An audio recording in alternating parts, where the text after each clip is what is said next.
নমস্কার। আজ আমি দুটি কবিতা বলে শোনাতে যাচ্ছি। প্রথমটি হলো সূর্য।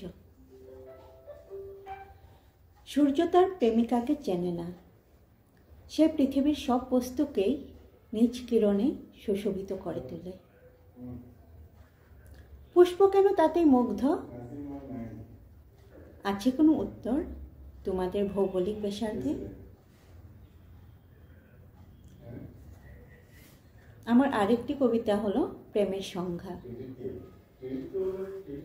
তোমার আমার মধ্যে এটাই তো পার্থক্য, আমি ভূমি তুমি সাগর, আমি মাটি তুমি জল।